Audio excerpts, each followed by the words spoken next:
Do you mind? So.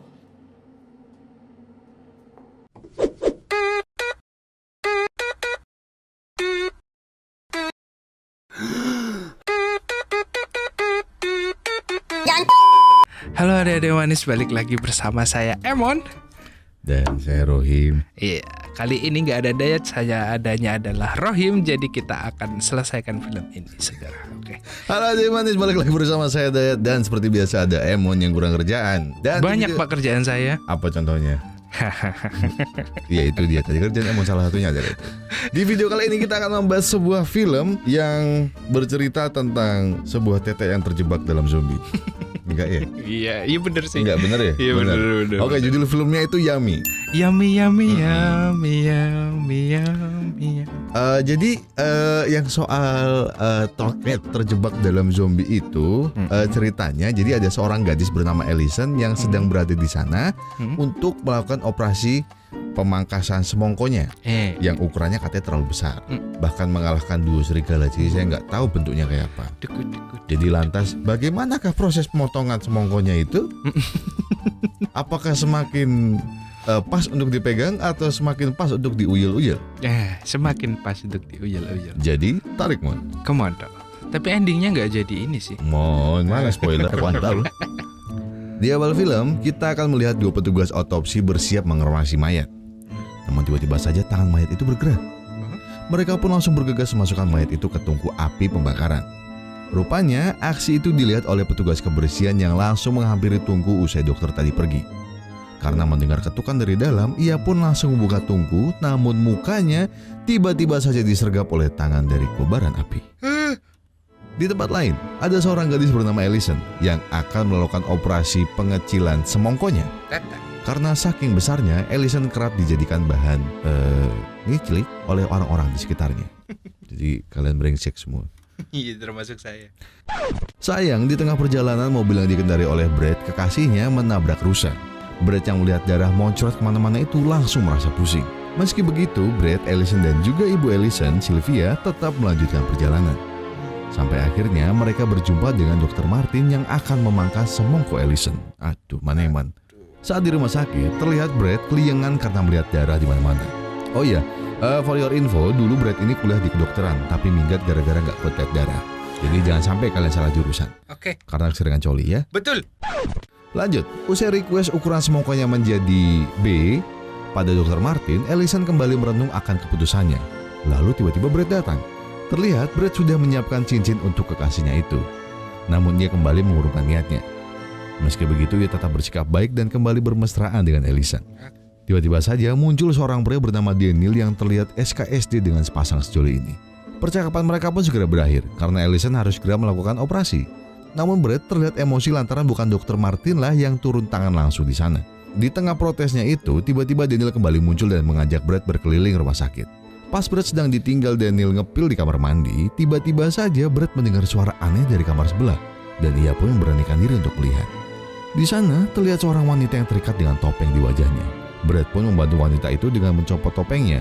Tapi ternyata tak berselang lama Daniel pun menyusulnya dan udah nggak usah 2 kali. Alhasil mereka memilih kabur. Sedangkan Brad sendiri bergegas menemui Ellison karena khawatir. Di sini Brad berusaha menghentikan proses operasi. Namun dokter di sana tetap bersikeras sampai-sampai mereka tak sengaja menancapkan suntik di tangan Brad yang langsung membuatnya pingsan.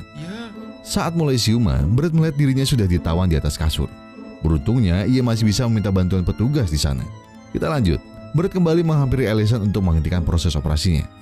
Akhirnya karena kesal, para dokter pun memilih keluar. Begitu juga dengan Ellison yang merasa bahwa usahanya telah dihalangi oleh Brad. Iyalah. Tapi ternyata kondisi rumah sakit di luar ruangan itu terlihat ricuh dan mulai terlihat orang-orang berlarian. Di tengah kericuan itu muncul seorang pria bernama William yang mengaku bahwa ia melihat manusia memakan manusia. Alhasil kayak ini ya, teman makan teman ya. Enggak, itu beda. Kalau itu agak brengsek kalau enggak gitu. Alhasil mereka harus berusaha kabur lewat tangga darurat karena liftnya mati. Rupanya di bawah sana sudah banyak manusia menjadi korban keliaran zombie yang telah mengoyak daging korbannya. Ellison dan Brad pun berusaha mencari jalan keluar serta keberadaan Sylvia. Sayangnya mereka justru menemui zombie yang sedang asik memakan mangsanya dan mengincar mereka jadi mangsa selanjutnya. Tanpa ampun zombie itu mengejar mereka berdua. Sampai akhirnya Brett coba mengalahkannya dengan sebuah tongkat. Sayangnya tongkat itu nyangkut di saluran listrik yang justru membuat Brett tersetrum dan pingsan dengan kepala bercucuran darah karena terbentur lantai dengan kencang. Aduh, sakit Alhasil Ellison terpaksa meninggalkan kekasihnya jika ia tak mau menjadi mangsa zombie. Di tengah pelarian itu, Ellison masuk ke sebuah ruangan di mana seorang dokter tengah melakukan sedot lemak pada pasiennya. Sayangnya karena sama-sama ketakutan dan panik, Ellison tidak sengaja mematikan alat penyedot lemak. Sampai lemak tersebut kembali terpompa ke tubuh pasien sehingga perutnya tiba-tiba meledak. Ellison pun kembali bergegas mencari keberadaan ibunya. Ternyata Sylvia sudah terbaring di kasur hampir tak sadarkan diri. Alhasil Ellison terpaksa mendorongnya. Namun tiba-tiba saja seorang zombie setengah badan yang mirip kuyang melihat keberadaan Ellison dan langsung mengejarnya. Saya antara takut dan mau ketawa. Karena terburu-buru kabur, ibu Ellison pun terjatuh dari kasurnya dan kakinya berhasil tergigit oleh si zombie kuyang. Beruntungnya di sana ada Daniel yang langsung membantu mereka dan menggeprek kepala zombie itu sampai hancur. Tetap aja perih yang lihatnya. Di tempat lain terlihat Brett kembali tersadar. Namun kepalanya tetap keliengan karena melihat darah berceceran. Meski begitu, ia terus berjalan sampai akhirnya menemukan ruangan aneh berisikan hewan yang sepertinya dijadikan percobaan.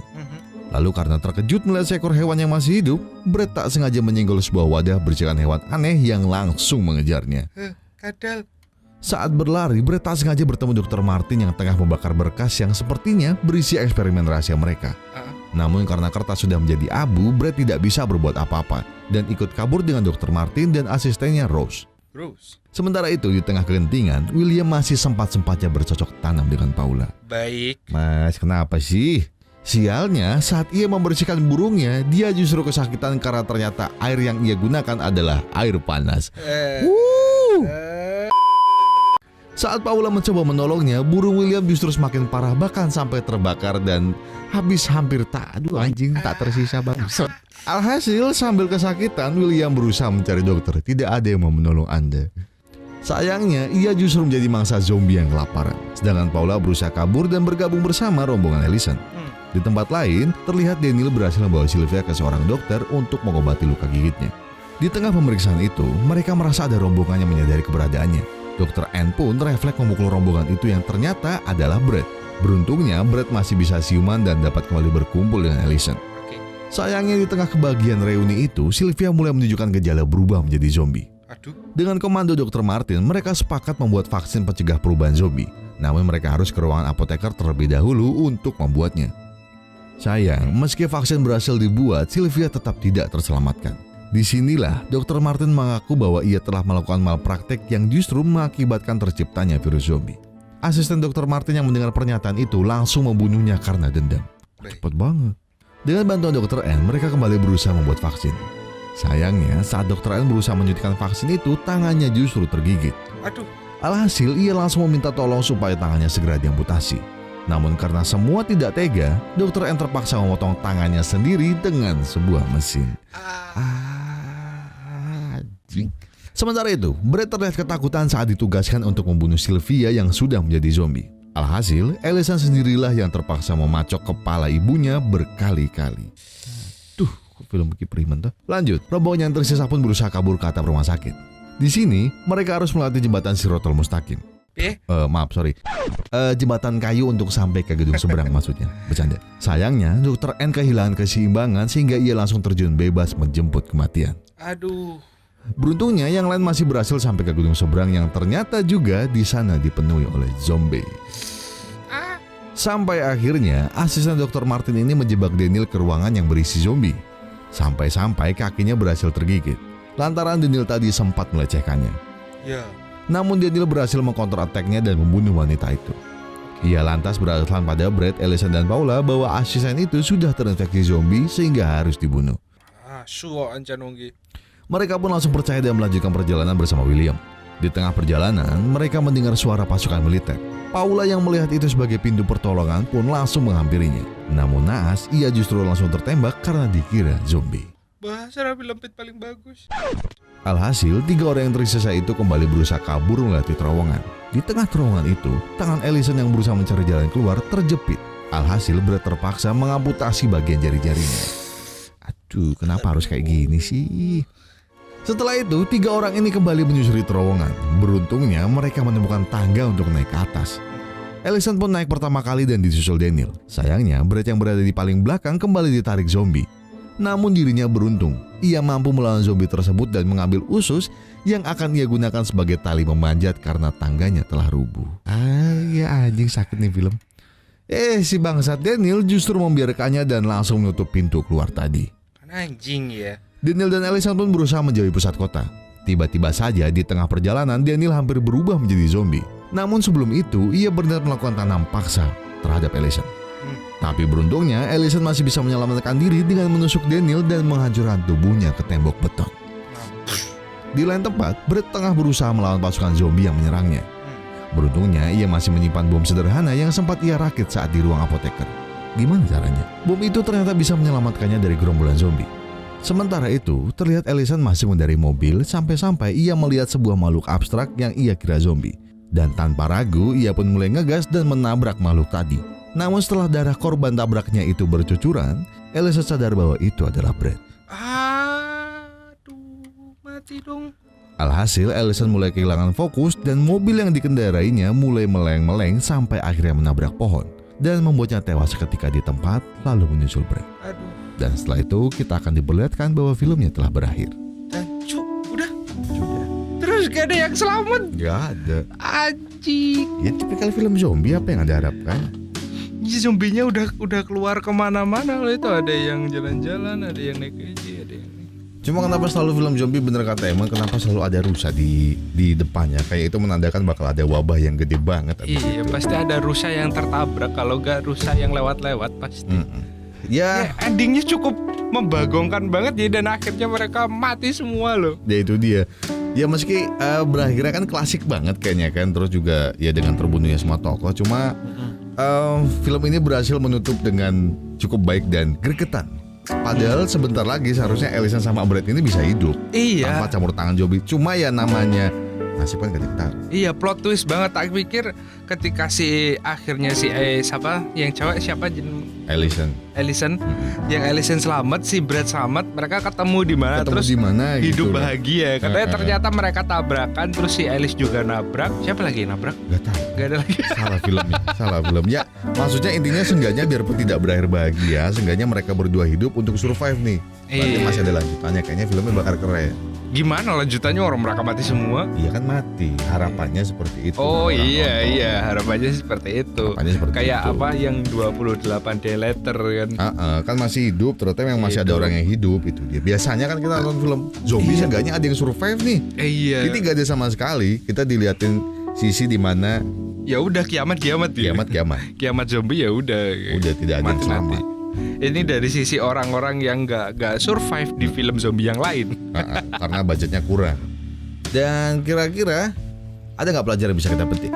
Ya, pelajarannya adalah kalau kalian punya tete yang bagus, ya udah disyukurin aja. Itu hitung-hitung nyenengin suami kalian besok sama saya juga gak apa-apa sih. Ingat, kalau Emon senang sama kalian dan dia bawa es krim, tandanya apa? Itu yang perlu kalian ingat ya.